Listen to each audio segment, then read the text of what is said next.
Bonjour à tous. Nouvelle vidéo, on va corriger un oral tombé à XENS. Quelle masse de carburant faut-il pour envoyer une fusée dans l'espace? Sur ce genre de questions, c'est important d'avoir une démarche, parce qu'elle peut être potentiellement longue. Donc, mettez la vidéo sur pause pour établir une stratégie et venez regarder la correction. Donc, l'idée, c'est que la fusée va éjecter du carburant afin d'accélérer. Elle va faire augmenter sa vitesse jusqu'à la vitesse de libération de l'attraction terrestre.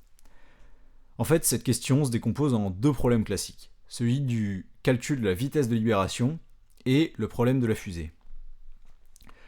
D'abord, on va calculer la vitesse de libération. On a un problème conservatif si on néglige les frottements. On a donc conservation de l'énergie mécanique, qui est nulle si on considère la fusée tout juste libérée.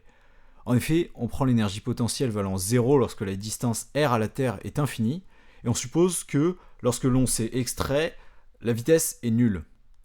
C'est-à-dire que la fusée aura déchargé toute son énergie cinétique pour compenser l'énergie potentielle initiale.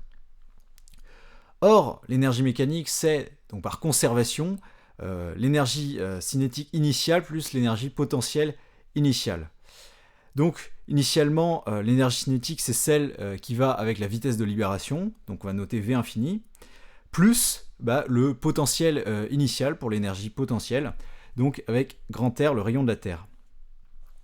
Ça nous donne donc l'équation suivante dans laquelle on isole V infini. Pour la Terre, on trouve à peu près 11 km par seconde de vitesse de libération. Donc voilà pour ce premier calcul de vitesse de libération. Maintenant, on va passer au problème de la fusée. On peut supposer que la fusée éjecte la masse à débit constant, Q, à la vitesse U dans le référentiel de la fusée. On va faire un bilan de quantité de mouvement sur la fusée afin de donner l'équation différentielle vérifiée par la vitesse. Le système fermé est composé de la fusée et de la petite masse Q dt qui est éjectée pendant un temps dt. Cette masse est soustraite de la fusée.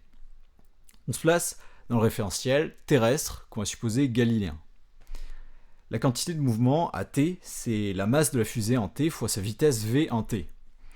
Et la quantité de mouvement en t plus dt, c'est celle de la fusée, donc m en t moins q dt, fois la vitesse v en t plus dt, à laquelle on ajoute par extensivité de la quantité de mouvement q dt fois la vitesse de la petite masse dans le référentiel terrestre.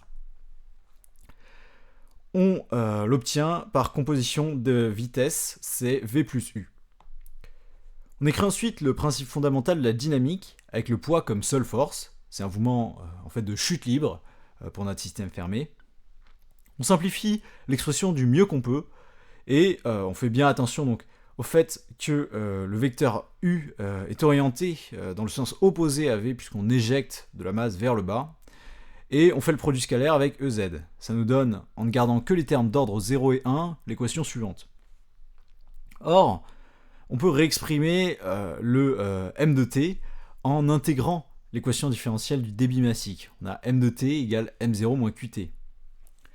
On obtient ainsi l'équation différentielle vérifiée par la vitesse. On l'intègre et ça nous donne v de t égale moins gt moins ln de 1 moins q sur m0t. La masse m0 se décompose comme la masse de carburant en mc et la masse de la fusée vide mf. L'évolution précédente de la vitesse est valable tant qu'il reste du carburant, c'est-à-dire tant que t est plus petit que mc sur q, temps limite qu'on notera tôt. On veut que durant la période où cette expression vaut, la fusée dépasse la vitesse de libération. On peut l'écrire, donc, cette équation qui correspond au cas où la vitesse de libération est exactement atteinte au bout du temps tôt. En la réexprimant en fonction de mc, on obtient une équation permettant de déterminer mc. Cette équation n'est pas soluble analytiquement, ou alors je ne sais pas comment faire, mais on peut la résoudre dans le cas où la pesanteur est négligée.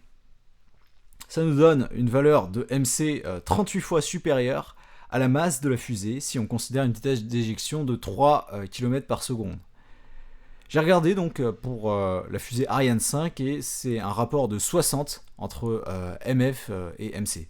Donc on est dans l'ordre de grandeur de ce qu'il faut pour une vraie fusée. Ce qui nous amène donc à la fin de cet exercice. Pour la petite anecdote, le cas où la pesanteur est négligée correspond au cas où la fusée obéit à l'équation de Tsiolkovsky, qu'on appelle souvent l'équation des fusées. Donc merci d'avoir regardé, posez toutes vos questions en commentaire, j'y répondrai du mieux. Mettez un j'aime, abonnez-vous si vous voulez d'autres corrections d'euros de concours. Salut!